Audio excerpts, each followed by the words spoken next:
Secrets of the C-Suite, the podcast, is for anyone interested in leadership and the wins, losses, and lessons of being an executive. We are two women who have successfully navigated C-Suite roles and are sharing our experiences. We will be bringing on guests to tell their stories and want to spark honest conversation and discussion, which may include swearing and lots of laughs. Join us on this adventure.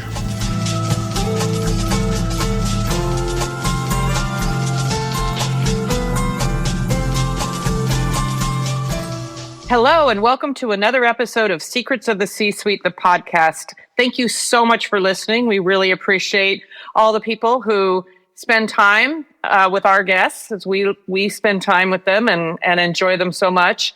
I'm Juliette Clothier, and I'm here with my co-host, Susan. Today we have another inspiring guest, and we'll introduce them in a moment. But first, let me say hi to Susan. Hi, Susan. Hi, Juliette. It's so nice to see you. You too.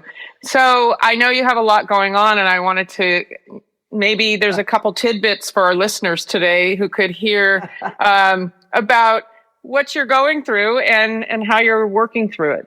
Yeah. Okay. So I promised you an anecdote, but first I'll set some context. We have been back in South Africa for a month, and it's hard to believe that it's only been a month. During that time, we had 4 visitors come and showed them pretty much every corner of the South Africa that we know and love. So it was very intense and also lovely. Then a little bit of a break this week. And then I have 3 retreaters coming for my South African retreat that starts technically on Monday and involves some of the things that, again, we love about South Africa. And 4 of those days will be on our farm, which I'm really looking forward to. 2 things that I've been grappling with, and the anecdote is in there. One is that I managed to get what I call the razor blade sore throat about a week into my friend's visit, and I haven't shaken it. So it's 2.5 weeks of coughing and sore throat. And my husband is being very kind. And he said, sometimes you overextend yourself, which made me laugh because hello. But also I'm just rolling with it. It's uncomfortable and I'm doing the lozenge thing and the hot lemon water, but the show must go on, right? So yeah, Indeed. I'll sleep when I'm dead. I don't mean that. I actually don't. No. With every fiber in my being, rest is really important. It just hasn't really happened for me. So the anecdote that I wanted to share with you is that one of the things I wanted to give my retreaters is a water bottle, like a water bottle they can fill up while they're here. And I had 3 metal bottles, 1 for each of them. And I had labels created that said the South African retreat with the dates on it. And I'm leaving for Johannesburg this morning, and I cannot effing find the labels. I am tearing the house apart looking for the labels. And we're getting up to be about an hour later than we had planned to leave. And I said to myself, this is probably the worst thing that you could handle. So let it go. It's a label on a bottle. You can give them the bottles without the label. You cannot give them the bottles because there is no label. You have so many choices. Just breathe and let go. But I was really struck with how easy it is to get stuck. Like it's big week and it's important to me and it really matters to my clients who are coming all the way from the United States, like really a long way to spend a week with me and have this amazing retreat. And I'm stuck on the labels for the bottles that I want to give them. So that's my anecdote. And I think the takeaway for me is always a good one. No, as Kenny Rogers says, know when to fold them. Like, let it go. This is so not important. They don't know about the bottles. They don't know about the labels. It's not a big deal. And my energy is really best served anchoring into the vision that I have for this week with them, which I've spent this last week, which was a little bit of a break week, really trying, I went outside and I just sat looking at our mountain and our farm and trying to anchor into that, let the land welcome me and them into this experience. So it was just so funny because there I was in this very spiritual, open, spacious place about this coming retreat, and I couldn't find the fucking labels. So let that be a lesson to all of us that Indeed. Sometimes these things come up and you get stuck for a minute And then maybe your wiser, more spiritual self comes in and says, really? Really? This is where you want to get stuck? I don't think so. I think my mantra for this Let week go. is going to be let go of the fucking labels. That's what it's going to be.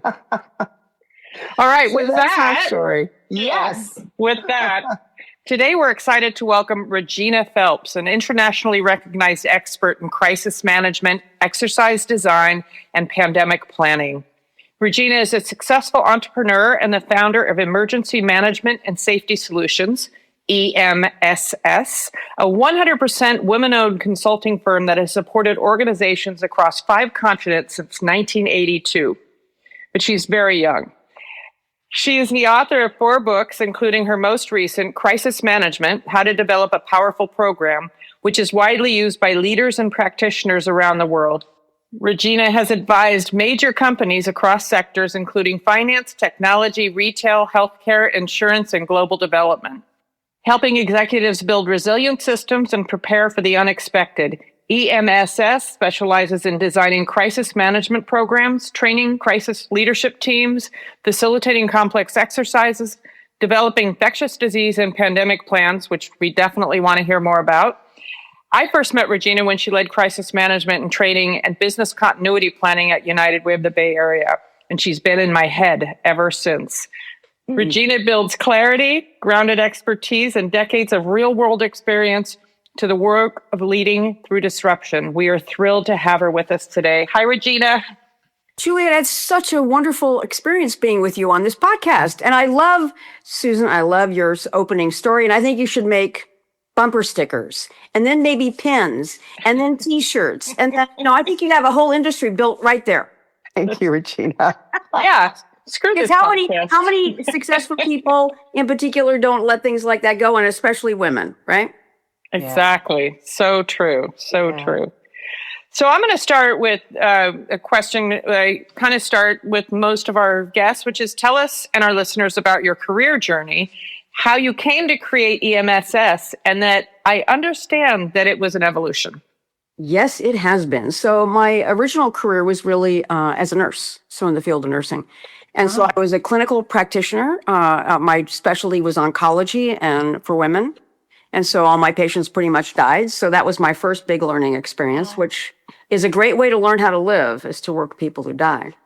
And then I was a hospital administrator for about 4 years. And during that time, I got a master's in public administration because I was going to be a hospital administrator my whole life. And then I got in a big fight one day with my boss and I got fired. And I thought, wow, this sucks.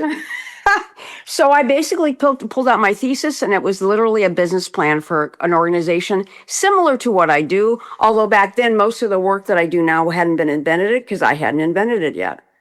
And so that's how I got into this field. And so I've done it for, 43 years. That's amazing. What is the biggest misconception CEOs have about crisis readiness? I think they always seem to think that they can manage it all themselves. I think it's the number one thing that I see. And so what we try to train organizations to do is to understand that you need a team in order to actually manage a crisis. You need to have an organization, a structure. You need to practice. And that's the most important thing, because having a plan is frankly kind of worthless. I mean, the plan is helpful because you're talking through things, but I've never seen anyone pick it up when there's a crisis and they fall back to their level of training. And if the level of training is so long ago that they fall on the floor, it's a problem. So that's one of my core specialties is I design hyper realistic exercises that make people feel like the really bad thing is happening that moment. Can you explain more about how that works? So if you imagine it's like writing a book or like writing a play. So essentially I work usually with a team of individuals from that company because I'm an expert in exercise design, but I'm not an expert in that company.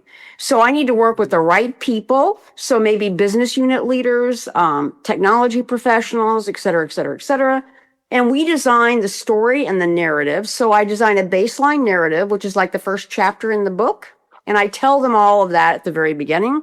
And then what moves the story forward are what we call injects, exercise injects, which are written by my colleagues that are at this company, and they're basically like a phone call. I hand it to Susan, and Susan goes, "Holy God, you won't believe who's looking for me," or "This customer is really," and blah, blah, blah. And then they have to respond.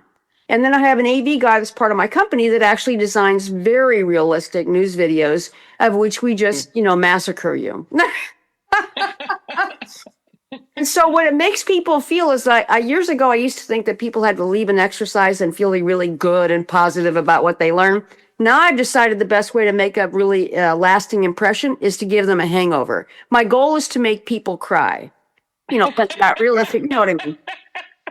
Because I want them sitting at the dinner table that night with their partner and say, "You won't believe what happened today, and we have to fix this." That's right. That's right. I remember that feeling. I do remember that feeling. See, you're the Barbara Walters of the emergency management planning system. Make I them have cry. a reputation too. In my field, I do lots of speeches. I write lots of articles and books. And people always look at me and I'll be walking down a hallway in a conference and say, "Did you make anybody cry this week, Regina?" So you have a good reputation. I think that's a good reputation. I have a good reputation, yeah. So you didn't start out here. You had an evolution from starting this company. So tell us more about the origin and kind of how you got from there to here. Yeah, that's a good question. So as I said, most of the work I do now didn't exist then. So when I wrote my original thesis, which is essentially, I always like to remind people, just because you have a great idea doesn't mean it's going to really be a great idea. Yeah, we basically did three things. We did emergency response, which is what was available then. So that's like CPR and first aid and how to deal with earthquakes and disasters and blah, blah, blah. But it was all emergency response activation. The second was wellness programs. But, we figured out after about the second year that most people know what they should do. They just don't. And so it wasn't necessarily a great, and it still isn't really for companies. My last one was safety. And so that's in the area of like Cal OSHA and, workplace inspections and things like that. What happened is there was really an evolution. My first 8 years in business, I had a staff of 25 people, and I actually did all kinds of things, all three things I mentioned. I realized, though, that I wasn't able to do any work. I couldn't do the work. I basically had to sell to keep everybody employed. Mm-hmm. And in 1993, I had this epiphany, and I just thought, this is the worst thing. I don't want to do this. And it's bad when you own the business and it's successful and you hate it. So I talked to a bunch of my friends from my chamber life, because I was very, very big in the Chamber of Commerce for about 10 years. And I said, I hate my job. And they said, well, you should reinvigorate the whole thing. You should change everything. I said, but I can't because I built this business. And they went, do you like it? I said, no, I hate it. They said, change it. So what I did, this is the best advice I give anybody in my field that's looking about how to redo their life, is to say, okay, what do you really want to do? What really inspires you? And then I thought about that in relationship to what my career is and what my knowledge is. And then I essentially held my experience up to the light, kind of like a piece of Swiss cheese. And I thought, if I want it to be X, what I need to do is I need to fill in the holes. So I gave myself about 6 months to do what I thought was appropriate to fill in the holes. And then I made the big decision that I was going to lay off my entire staff. Wow. That's big. Start over. So that's what I did. Just making that leap and laying people off in general, just in business, is really scary. But when you built something and you have momentum and things are going well, and you as a leader and an entrepreneur decide, I don't want to go in this direction anymore. Yeah. That is huge. 6 months seems like a pretty quick turnaround for that decision. That must have been hard. It was awful. But then what happened, of course, is then I started doing lots of speaking. I started doing lots of writing. I started, putting my shingle out there, if you will. And it resonated with so many companies around the world, actually. So we haven't done any marketing, literally, since 1995. Zero, none. If you want me, you're going to find me. You just sort of Google a few things, and my name's going to be on the first 5 searches of a Google search.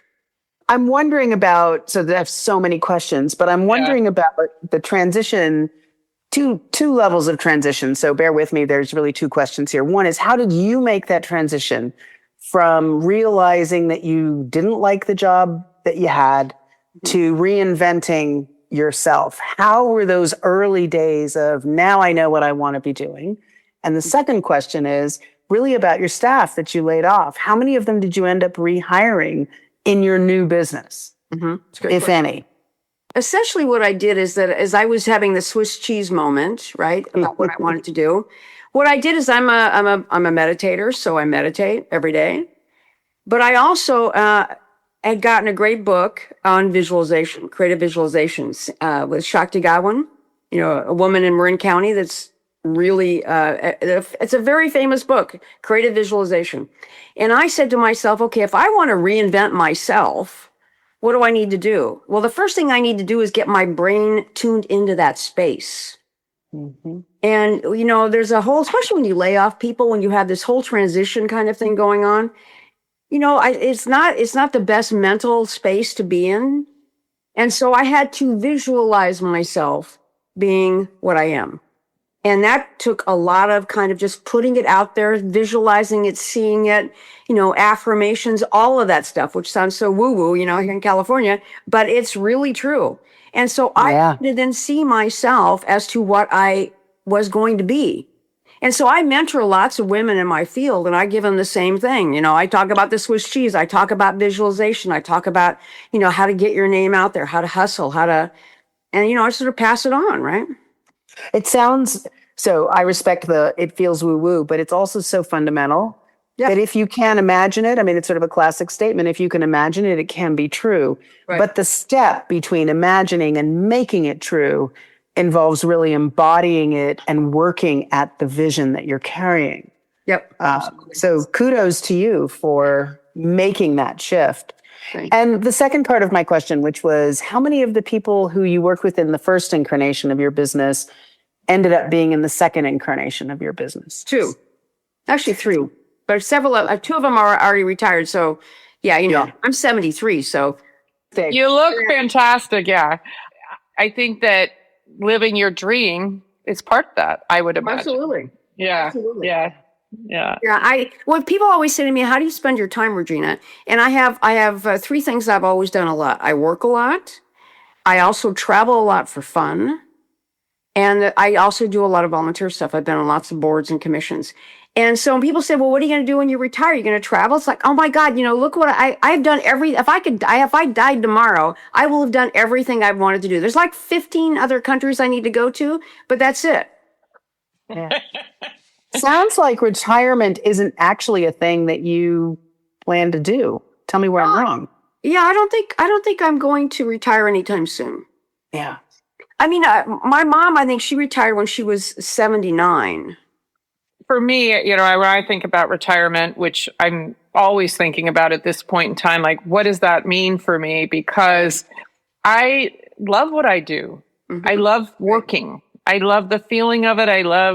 I'm sure I can find things to do, volunteering, but there's something about contributing and getting recognized for those contributions that feeds me.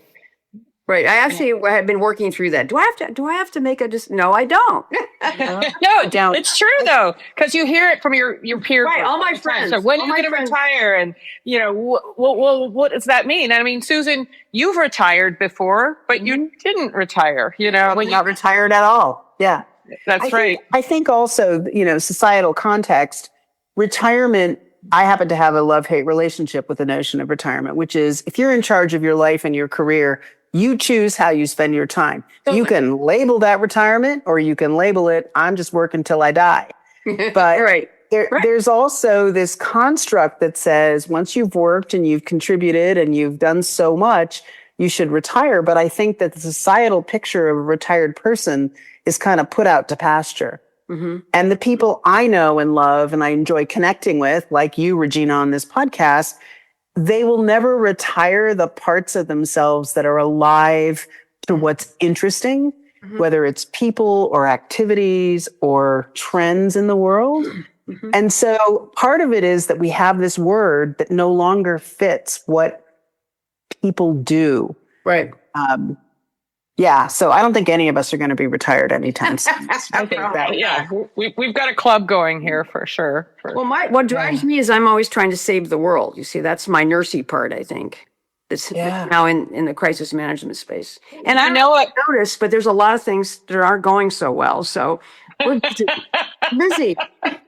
We could have a 17-hour podcast on what's not going well right now. Oh, we could, girl. We could. One of the things that, you came to mind, as I said, you live in my head, but one of the times that it really came to me, of course, was when COVID started. And I thought, my God, Regina told us all about that this was coming.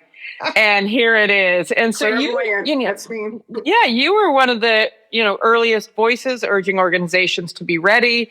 And what lessons from COVID do you believe leaders still haven't fully absorbed? A lot. Yeah. Well, I think people, making people have to come back in the office when people were successfully working at home. That's a really great example of, well, I just need to see you, right? That's insane. And so I think at some point, many leaders just expected things to spring back to what they have been always. And they're not. And people aren't that way. And we're not going to go back. And so I think it's really difficult for I have a lot of my clients who have remote workers and they're cranky about them. It's like, no, I think that's great. Are they not doing their job? Well, no, that's not, I just don't see them. Okay, so. Right. I transitioned from working remotely for 5 years, and I'm in an office every day now. And I actually love going into the office. I like seeing people. I'm a social person, but I get nothing done. Nothing, And so every once in a while, it's lovely. But I have to once a month, I just have to say, I need to work from home today. I have to finish this thing, and I'm never going to finish it if I'm in the office, which is also lovely that people want to come visit me and talk to me. But again, if I really want to get something done, I need to work remotely. And then I can Zoom into meetings, but I'm not living in with humans around me at all times. Totally. I think one of the interesting things about COVID and the rebound to the are we remote? Are we hybrid? Are we full-time in the office? Is that there is something lost when when the people that you work with are all remote. Yeah, and I think that's the thing that most leaders really want. They want the culture. They want the sense that we're all committed and organized together around our goals. And it's a weird thing to say out loud. It's a hard thing to feel when you're on Zoom or when people are working remotely. But like you, Regina, around that, you can still make that happen. But it takes an effort, if you will. Yeah. But talking about the pandemic, one of the things that I never thought about is what happens when it's over. And so, starting about, I don't know, in the middle of 2021, people says, okay, Regina, you were real clairvoyant about the pandemic, but what's going to happen now that it's going to be over soon? And so I did a ton of research about what happens when the pandemic is over. It turns out that there's actually a lot of medical history research about what happens when a pandemic is over. And it turns out that many of the things that are going on in our country and the world all are expected and part of the transition. And there's a list of 4 or 5 things that I always forget one of them, but one of them is the rise of the autocratic leader. And if you look historically at wars and other kind of conflicts, the rise of the autocratic leader, because they are going to take care of it, right? So it's that big macho kind of thing. And the second is the rise of disinformation. Even going back to like the plagues and the Black Plague in Europe in the 1600s, they had misinformation and disinformation, essentially. Another one is the rise of the worker. So the worker actually becomes more empowered because they have actually now had value, right? And so there's that. And then I think the other one is conflicts, wars. There's usually a war within 20 or 30 years. And that makes so much sense. I mean, right. I remember from Downton Abbey, have to say it, World War I ended because of the pandemic. and how interesting it was. And but actually World War II started because of the pandemic. Exactly. But It was the rise of Hitler in Germany, which was because they were blaming Jews for the 1918 flu. Yeah, just it's so incredible. And those, the list that you've given us is so prevalent and It's horrifying, actually. history does repeat itself. Yeah. Okay, so I really appreciate this construct, and I appreciate the historical lens that says this is to be expected, and these are the patterns that we see throughout history over time. So, Regina, is there any way to avoid the outcomes that are typical once the pandemic is over? No, are we cycle where you go through about 50 years of hell? Yeah, so I think that's now, right? Mm. And it does go on for about 50 years. That's about the average. Oy. Once it starts, once society begins to sort of break apart, it has about a 50-year lifespan. So just to really go all Inception on you, I don't know if you remember that movie where you couldn't really tell which way was up and the buildings folded in on each other and it was all inside someone's mind. So where does the 50-year mark start? If we're talking about the pandemic of 1918, which was the Spanish flu, which led to World War II, the rise of Hitler, autocracy, World War II. Here we are, I guess that's 75 years later-ish. We've had our own pandemic. We're seeing some of those trends. Where are we starting the clock from? Or is it we start when society starts to get back to normal, if you will? So probably 2022 in the United States. Okay. So we have another 50 years of this shit? Yeah, pretty much. Okay, so I'm going to shift gears a little bit because I want to hear, you have your most recent book, Crisis Management, How to Develop a Powerful Program, which I think every business leader should grab and read and implement because we are so ill prepared. One thing I also learned from you was you start every meeting with a safety minute and a risk management moment, something that reminds people that this is really, really important. Wonder if you can tell us if leaders take one principle from the book, what would it be? That they need an organized response and it's not them.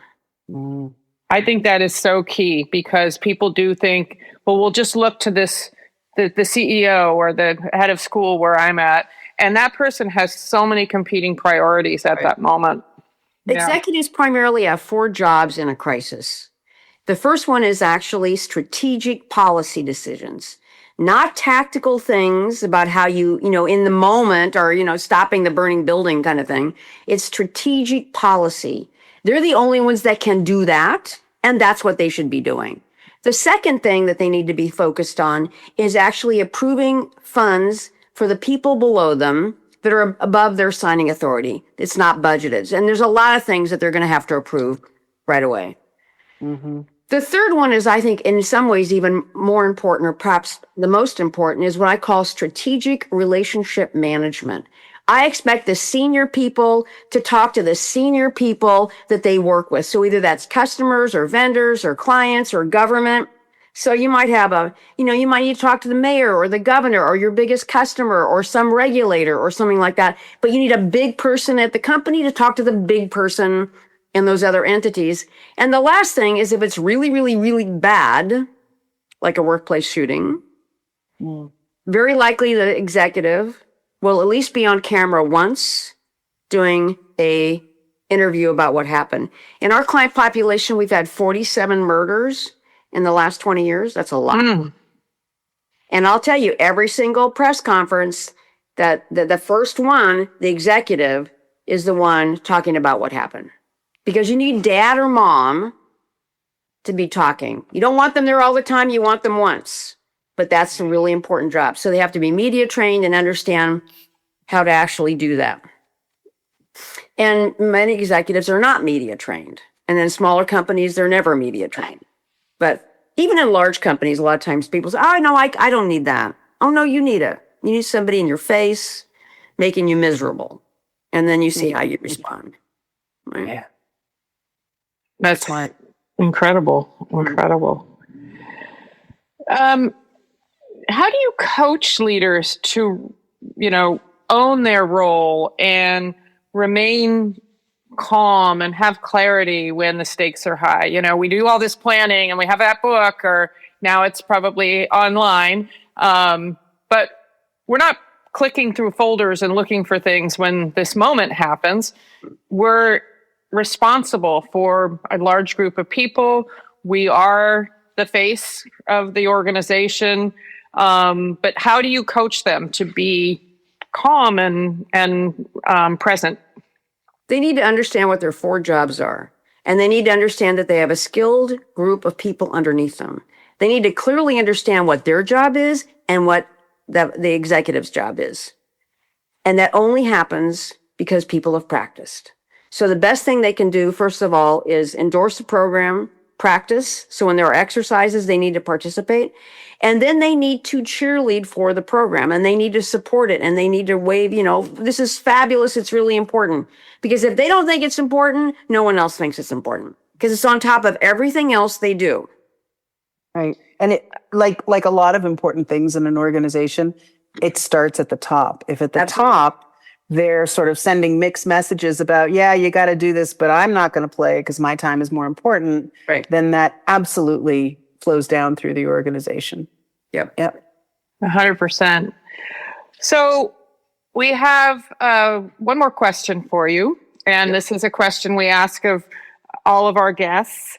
And you've given us a few of secrets already, but I want to ask if you could offer listeners one secret of the C-suite that you've learned along the way. What would it be?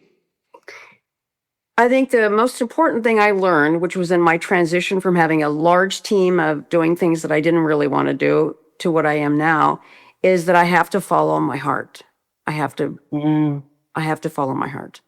It's one thing to think with your brain and think, oh, I want to do this, blah, blah, blah, blah, blah. And I really tie that also to, many times people think that success is having, especially men, I'll say, is having a big office with lots of people, blah, blah, blah, blah, blah. And when I decided to close my office, all my chamber friends in particular thought I'd lost my mind. And they said, how can you do that, Regina? You're just going to be a small business. I said, yeah, I am. And I'm going to stay that way. And I've stayed that way. And so why? Because I like doing the work. Follow-up question, Regina. How do you know how to listen to your heart? It's spending time with yourself. One of the things that I have done for over 35 years is I do a silent retreat twice a year for 7 days times 2. Wow. It saved my... So our listeners who are saying to themselves, right, Regina, not overthinking, listen to my heart. That's about spending time with yourself and listening to what comes up for you. And sometimes when I go on retreat, I could laugh the entire time. Sometimes I would cry the entire time. And sometimes I do both.